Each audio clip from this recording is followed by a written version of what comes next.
मैं अनामिका फिर से आपका स्वागत करती हूँ अपने YouTube channel happy life with Anamika में। और कैसे हैं आप सभी? बहुत दिनों के बाद आज मैंने फिर से व्लॉगिंग शुरू की है। बहुत दिनों से सोच रही थी करने की, पर टाइम नहीं मिल रहा था, सोच नहीं पा रही थी क्या करूँ। फिर फाइनली आज से स्टार्ट किया मैंने सोचा ऐसे सोचने से कुछ नहीं होगा, करना पड़ेगा कुछ। अभी मैं पूरी सफाई करके नहाने गई थी और निवी को बिठा के गई थी। उससे मैंने उसको ब्रेकफास्ट दिया कि तुम ब्रेकफास्ट करो, मैं तब तक नहा के आती हूँ। और जब मैं वापस आई हूँ तो देखिए रूम की हालत, टॉयज उसने फैला के रखे हैं और जाके बैठ गई है टीवी देखने। अब मुझे फिर से ये सब क्लीन करना है मुझे, फिर मैं जाऊँगी खाना बनाने। टाइम भी बहुत हो रहा है, 1 बज चुका है और लंच बनाना है। अभी लंच बना नहीं है, हस्बैंड आज लंच लेके नहीं गए हैं, वो ऑफिस में ही उनकी पार्टी है तो वहीं लंच करेंगे। तो बस मुझे अपना और निवी का बनाना था, तो इसलिए ज़्यादा टेंशन नहीं थी, तो इसलिए थोड़ा लेट भी हो गया तो कोई बात नहीं, क्योंकि अभी जस्ट ब्रेकफास्ट किया है हम लोगों ने। तो चलिए तब तक मैं ये सब क्लीनिंग करती हूँ, लंच बनाती हूँ। जब बच्चे घर फैला देते हैं तो हमको गुस्सा आता है, कितना काम बढ़ गया है। पर बच्चों का यही टाइम है जिसे हम लोग बाद में याद करेंगे कि मेरा बच्चा छोटे में ऐसा करता है, ये शैतानी करता। और अगर ये सब वो आज नहीं करेंगे तो हमारे पास क्या मेमोरीज रहेंगी उनकी, जो हम उनको बड़े होने पर बताएंगे। इसलिए ये सब भी बहुत ज़रूरी है। अभी निवी की खेलने की उम्र है, तो अभी मैं उसे खेलने के लिए नहीं डांटती हूँ, क्योंकि पढ़ाई शुरू होते ही बच्चों का जो बचपना होता है ना, वो ख़त्म हो जाता है। ऐसा नहीं है कि मैं निवी को डांटती नहीं हूँ। मोबाइल, टीवी, इसके लिए उसको बहुत डांट पड़ती है। और खाने के लिए, अगर वो खाना नहीं खा रही है तो उसको डांट पड़ेगी। अभी भी देखिए वो टीवी देख रही है बराबर, और कभी सीधे बैठ के टीवी नहीं देखती है। तो बस मैं आ गई हूँ किचन में। लंच में आज मैं बनाऊँगी आलू मेथी की सब्जी और पराठे। एक हाउसवाइफ की जो जॉब होती है ना, वो 17-18 घंटे की होती है। एक बार जो मॉर्निंग में बेड से पैर नीचे रखते हैं हम, उसके बाद सीधे नाइट में 10 बजे के बाद ही आराम मिलता है। और कभी कभी इतना ज़्यादा थक जाते हैं कि नींद नहीं आती उस वजह से। और कभी कभी ऐसा होता है कि जब हम बेड पे लेटते हैं ना, तो हम सोते नहीं हैं, सीधे बेहोश हो जाते हैं। मेरे साथ मोस्टली ऐसा होता है। तो यहाँ मैं कांच के अपने कुछ बर्तन हैं, उनको मैं उठा के रख रही हूँ। तो मेरे पास इस तरीके के जो भी ग्लास के बर्तन होते हैं ना, बाउल्स, प्लेट वगैरह, उनमें मैं हमेशा इस तरह से पेपर लगा के रखती हूँ। क्योंकि जब इन्हें ऐसे ही रख देते हैं ना, एक के ऊपर एक करके मैं रखती हूँ इन्हें, तो इनको टूटने का बहुत डर लगता है। मेरे पास ऐसे 6 बाउल्स का सेट था, जिसमें से ये मेरे 5 ही बचे हैं, एक मेरा ऐसे ही टूट गया था। तो अगर आप इनमें पेपर लगा के या टिश्यू पेपर वगैरह लगा के रखेंगे ना, तो ये आपके हमेशा सेफ रहेंगे और इनमें स्क्रैचेस भी नहीं आते हैं। तो अब मैं बनाती हूँ जल्दी से सब्जी, निवी को भी भूख लगने लगी है। ये मेथी मैंने रात को ही कट करके रख ली थी। जब सुबह मुझे मेथी, पालक, इस तरीके की कोई भी सब्ज़ी बनानी होती है ना, तो मैं उसको रात को ही काट के रख लेती हूँ। क्योंकि सुबह सुबह बनाने में, फिर उसको काटने में और भी ज़्यादा टाइम लगता है। तो ऐसे जल्दी बनाना होता है ना, या सुबह इनके टिफ़िन के लिए बनाना होता है, तो मैं मोस्टली सब्ज़ियाँ रात को ही कट करके रखती हूँ। तो मेरी आलू मेथी की सब्ज़ी और पराठे बन के रेडी हैं, तो मैं निवी को खाना खिलाती हूँ।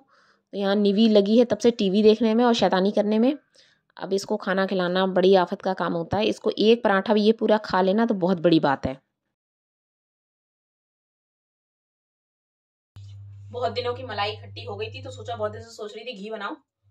तो अभी सारे काम से फ्री हो गई हूँ, तो मैंने सोचा घी भी बना के रख दूं, क्योंकि घी भी खत्म हो रहा है और मैं घर का ही घी यूज करती हूँ मोस्टली।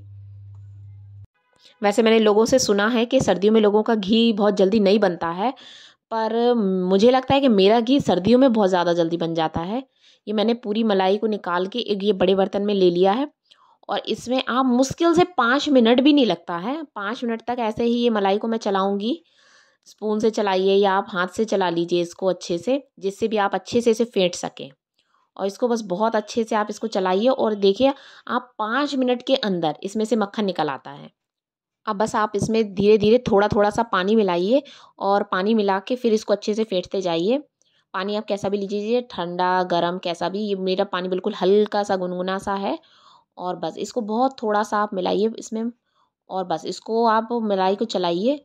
जितने अच्छे से आप फेंटेंगे उतनी जल्दी ये आपका निकल आएगा। मतलब मुश्किल से आप अगर टाइम भी देख के चले ना, तो 5 मिनट से ज़्यादा नहीं लगते हैं इसमें से मक्खन निकलने में। और ये देखिए, इसको फेंटते जाइए और देखिए मक्खन निकलना शुरू हो गया है। ये मेरी भगोना जो है वो मेरा खिसक रहा था, तो मैंने इसके नीचे एक कपड़ा बिछा लिया है। आप भी ऐसा कर सकते हैं, क्योंकि जब फेंटते हैं ना तो ये बहुत ज़्यादा ऐसे घूमता है। और मेरा किचन टॉप वाइट है, तो उसमें बहुत जल्दी ही स्क्रैचेस आ जाते हैं।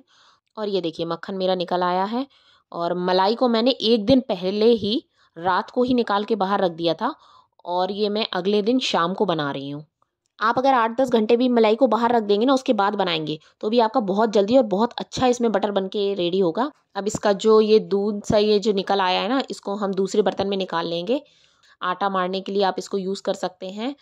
अब इसमें मैंने थोड़ा सा पानी और डाल लिया और अच्छे से इसको निकाल लूँगी मैं। तो इससे ज़्यादा दिन मलाई जो हो जाती है उसमें एक स्मेल सी आ जाती है, वो नहीं आएगी।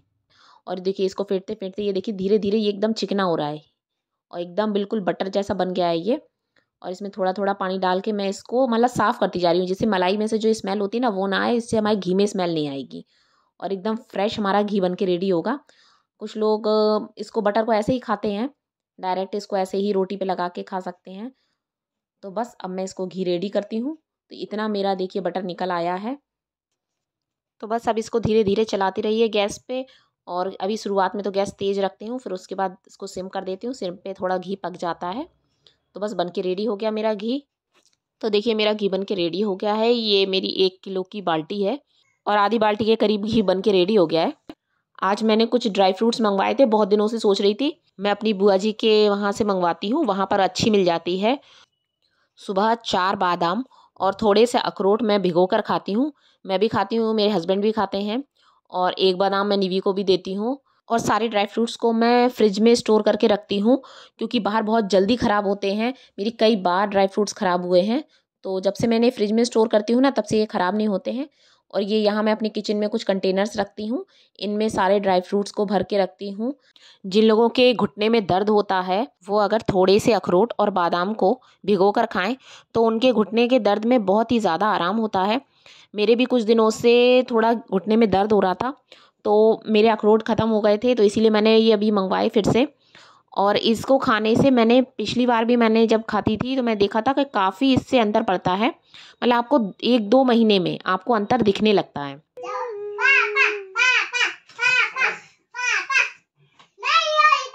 निवी अपने पापा के साथ लिम्बो खेल रही है, उसको बड़ा मज़ा आता है अपने पापा के साथ खेलने में। तो इसी के साथ इस व्लॉग को ख़त्म करती हूँ और मिलती हूँ नेक्स्ट व्लॉग में। तब तक के लिए take care and bye bye.